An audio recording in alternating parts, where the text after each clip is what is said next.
Bom dia! No Auto Esporte de hoje, volante sujo, sem chance. E sabe o celular? Sei. Pois é. O volante ele pode ter 6 vezes mais bichinhos do que a tela do telefone. A rotina de um piloto de testes.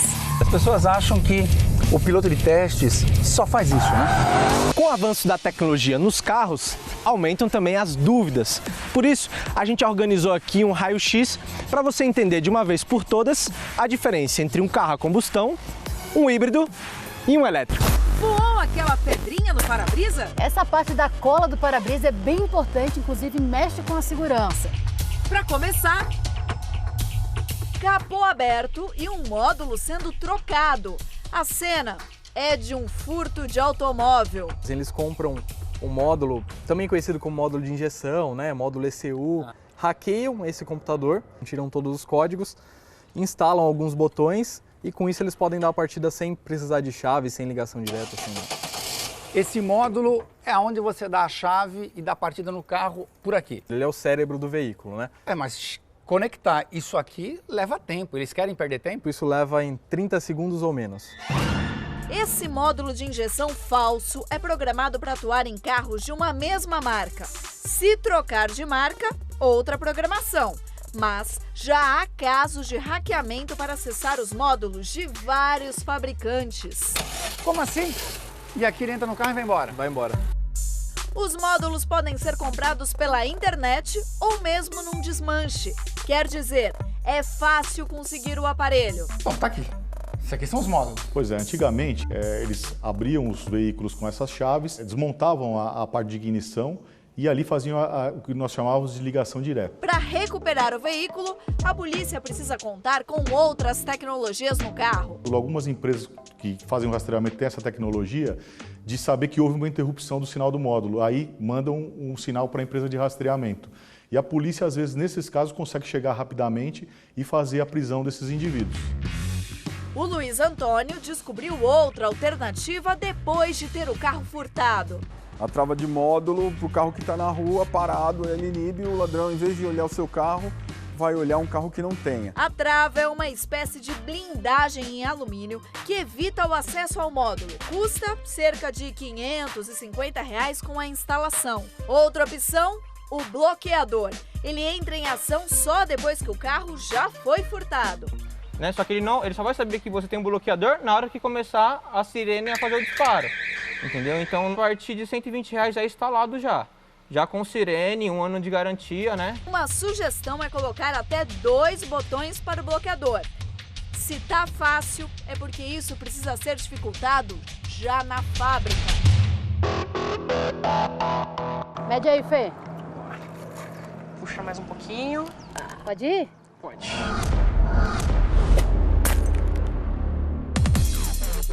Essa é uma simulação com um estrago bem real. É como se uma pedra, no nosso caso uma bolinha de vidro de 7 gramas, saltasse do pneu do carro da frente e atingisse o para-brisa a 70 km por hora. Se você estiver muito próximo do carro, ela com certeza era colidir. Já a 30 metros de distância... Ó, tem a marca aqui do primeiro e só, acho que não chegou, hein, Fê? Não chegou. Isso porque a pedra ela também tem a gravidade.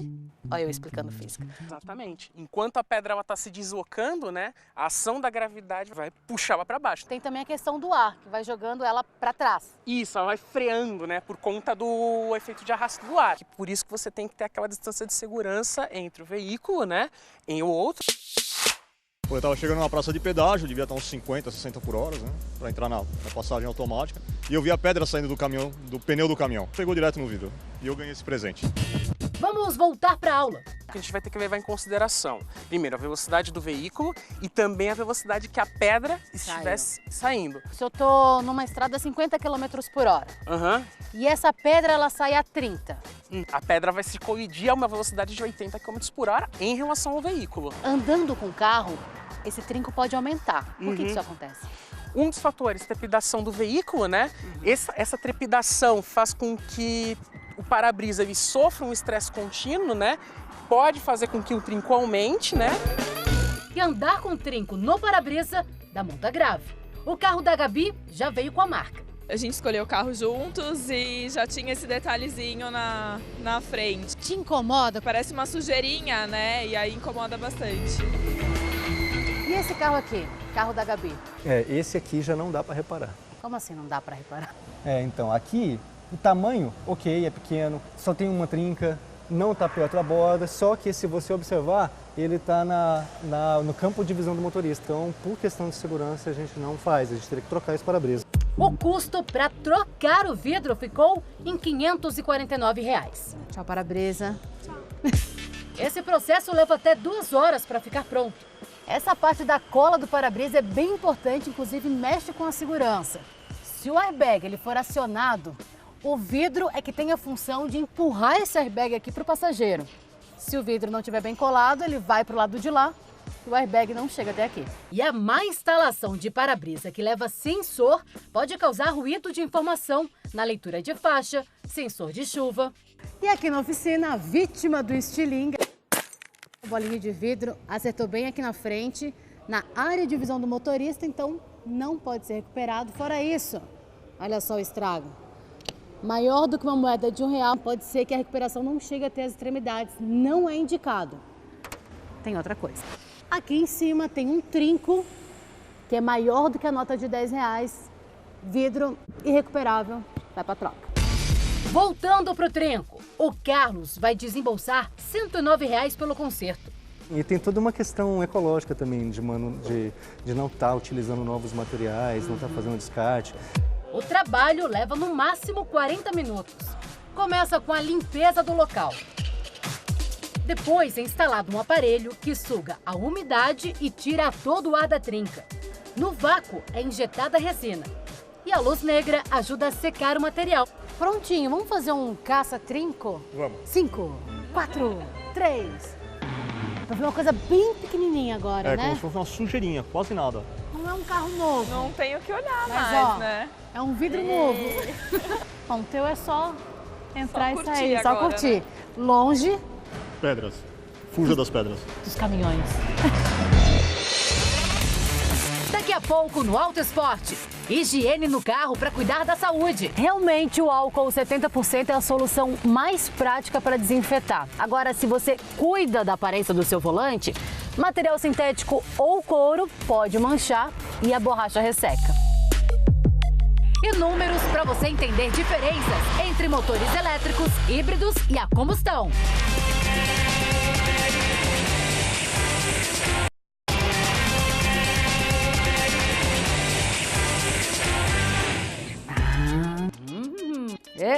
Já parou para pensar quanto tempo a gente fica com a mão no volante? Por um lado. Que muita gente nem para pensar, que pode ser um verdadeiro ponto de encontro para vírus, bactérias e fungos. Gente, né? Olha só o resultado de um teste. Essas bolinhas escuras representam milhares e milhares de bactérias.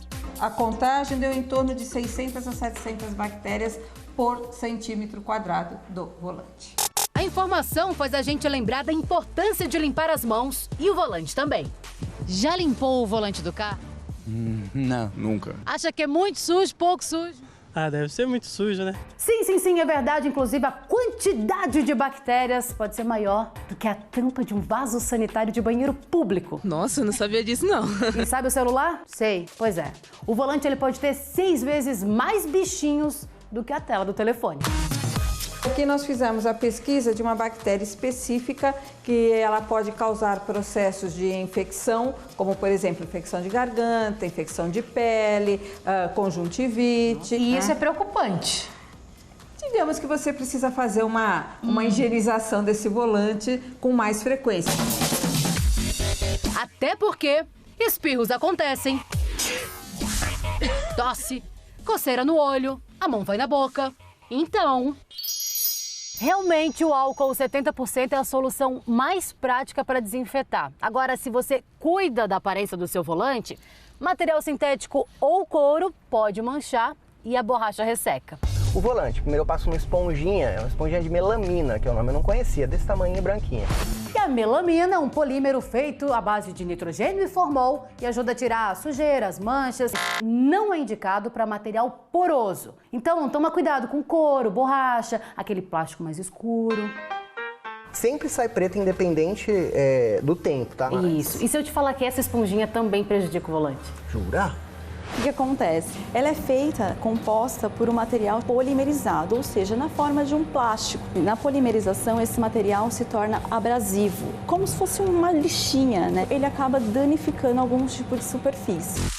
Para limpar o carro em casa, o ideal é usar um pano com água e sabão neutro ou sabão de coco.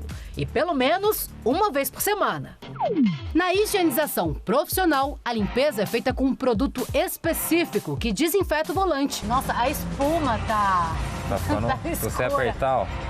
Então isso aqui é tudo sujeira. Em casa ou na oficina, muito cuidado com a eletrônica que vem embarcada no volante. Se entrar água nessa área, pode prejudicar o funcionamento dos componentes.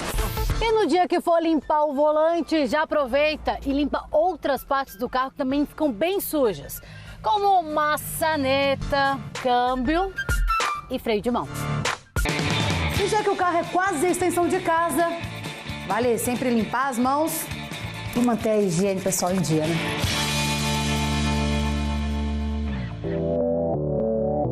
Três modelos, um a combustão, um híbrido e um elétrico.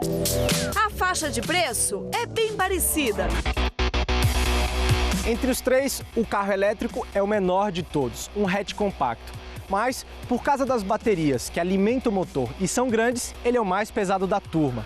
E olha que é o que tem menos peças. Na estrutura mecânica, então, a diferença no carro elétrico é brutal. Isso porque, eliminando o motor a combustão, a gente não tem itens como velas, bicos, filtros de óleo. Porém, se a gente precisar trocar alguma peça aqui no carro elétrico, como módulo e baterias, podem custar muito mais do que no carro convencional. As curiosidades sobre os números entre os três tipos de motorização são várias. No motor a combustão, o turbo tem feito a diferença nos projetos modernos porque oferece melhor resposta e menor consumo. Nos híbridos ainda temos que nos acostumar a pensar potência de outra forma. Em vez de números absolutos, entender como o conjunto de motores traz benefícios. E no elétrico puro, a mesma coisa. Tudo depende da finalidade do uso do carro. A gente vai fazer uma pequena corridinha de uns 30 metros aqui. Eu vou me alinhar com os carros e a gente vai fazer uma arrancada. A grande vantagem do carro elétrico realmente é o torque, né?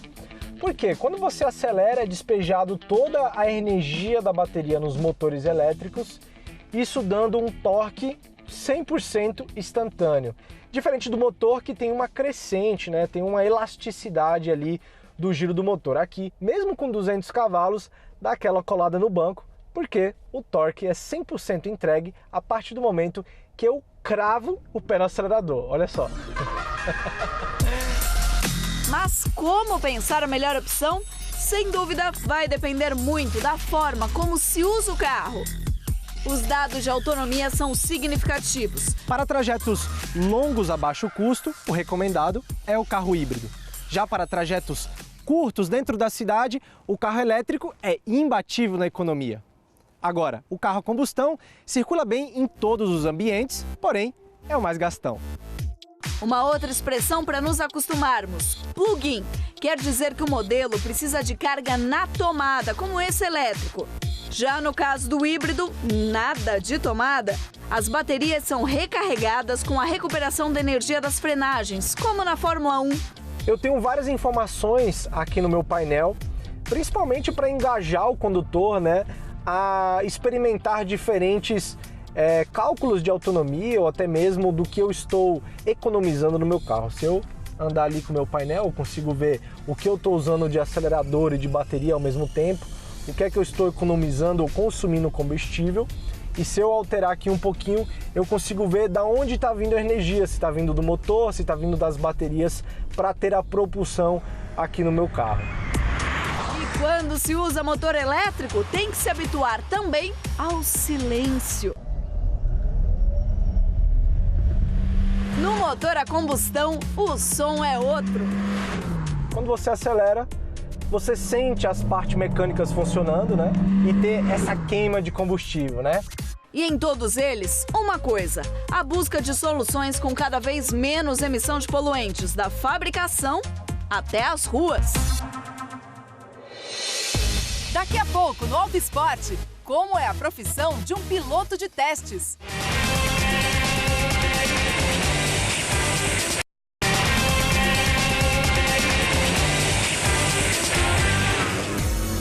Engenharia, informação, testes e mais testes.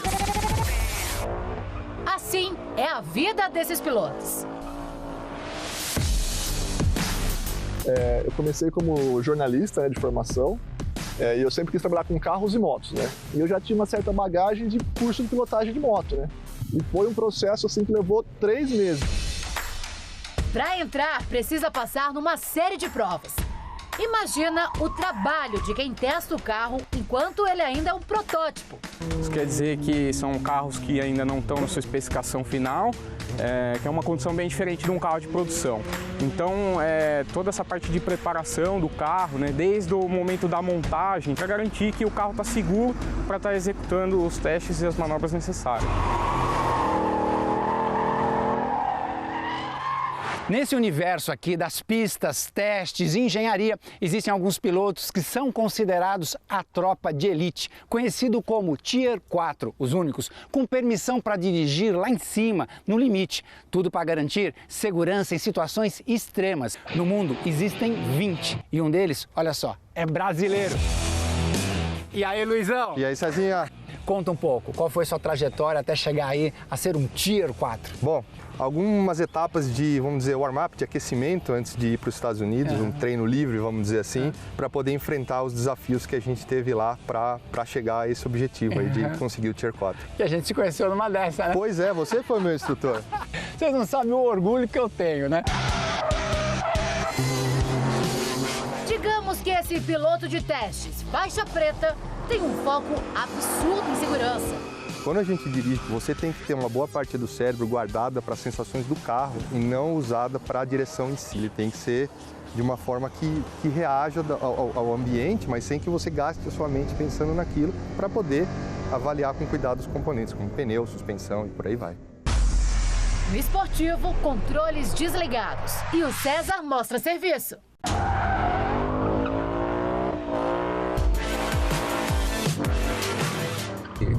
Uma manobra como essa, que a gente chega a quase 100 km por hora, às vezes na casa de 70, 80, ele já começa a entregar alguma coisa para você.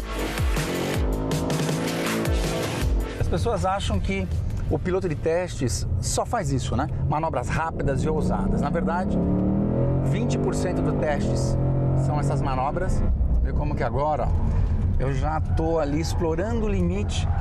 E qual é essa qualidade do limite? O que é a qualidade do limite? É o jeito com que o carro escapa. Se ele me avisa que vai escapar ou não, tá bom? Então, ó, vou abusar da traseira, ó a traseira indo embora, ó.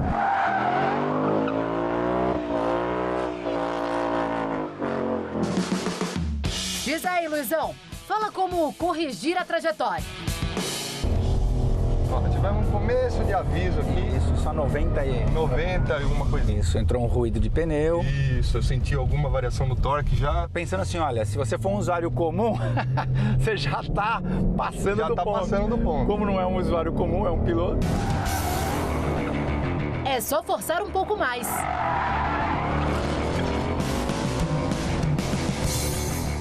E você rodou, manteve o carro na pista e para isso você precisa ter habilidade. Não é qualquer piloto de teste. Como esse carro é um carro com um nível de aderência mais alto, as velocidades são maiores, então a gente procura usar uma pessoa com mais experiência. Por quê? Se a gente começa a derrapar com o carro mais rápido, ele vai mais longe. Então a gente tem que antecipar para que lado a gente vai rodar, ou pelo menos ter uma ideia de como o carro vai se comportar nesse eixo aqui. É interessante como são divididas as graduações. Carteira B, você consegue fazer teste de raio constante, onde a gente consegue medir o nível de aderência do veículo como um todo. A carteira A, você já trabalha com velocidades de 160 até 200 km por hora e você tem a maior parte das manobras que são executadas, elas são no limite de aderência. Então, a sua habilidade de se isolar como condutor, ela tem que ser muito alta para você poder depois traduzir para a engenharia o DNA do veículo, que tipo de modificação que você precisa fazer para atingir o comportamento que é requerido pelo projeto. E a carteira S são os carros super esportivos, são rankings de 200 a 250 km por hora. E tem testes específicos, por exemplo, o pneu de motos no Brasil. Só aqui tem teste de terra para o modelo urbano. Se você falar isso pro Japão, ele vai falar, mas que absurdo, ninguém vai andar com uma moto dessa na terra. Mas a realidade do Brasil, essa realmente é a única moto que o cara tem na casa que ele conseguiu ali comprar. Então ele usa para tudo. E muitas estradas do Brasil não tem pavimento. Então a gente faz um teste também na terra para balizar isso para o Brasil. A terra é o lugar ideal para uma picape desse tamanho. Uma sequência de S's, né? Isso. Você já vê ele querendo abanar. Ele já tá querendo vir um pouquinho. E dá-lhe fumaça! Agora é poeira, né? Ela, mesmo com tudo desligado, o controle ainda atua para garantir a estabilidade de rollover. Então você vai ver que de vez em quando o freio dá uma atuada. Uma atuada. Entendi. E o que nós estamos aqui vivenciando, de vez em quando vocês vêm aqui e fazem só para treinar o braço, a sensibilidade do piloto com relação ao eixo dianteiro, eixo traseiro, saída de frente, saída de traseira. E a gente usa não só a Raptor, como usa o Mustang também. Mustang na terra. Na terra. A pista é bem lisa, justamente para a gente poder usar os carros com um motor bastante mais, vamos dizer, potente, para que a gente possa colocar ali de lado, ter intimidade com esse movimento. Esse movimento tem que fazer parte do nosso dia a dia. Entendi. É isso aí. E vamos trocar de lugar agora? Vamos embora. Agora você é avaliado. Quem sabe eu vir aí um Tier 4?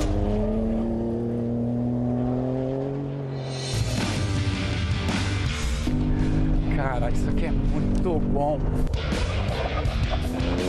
Ó, tudo de lado, de lado, de lado, de lado. A todo momento, ó, meu olhar tá lá na frente, ó. Embora o carro esteja apontado para cá, eu, ó, tô com o olho para onde eu quero ir. Isso num drift, né, que é o que eu tô fazendo aqui, saindo com o carro de traseira, pendulando o carro de um lado pro outro, é muito importante, ó. Que delícia, bicho! Vai, moleque! Cara, na boa, existem profissões muito legais, mas eu adoro a minha. O Auto Sport fica por aqui. Bom domingo. Tchau.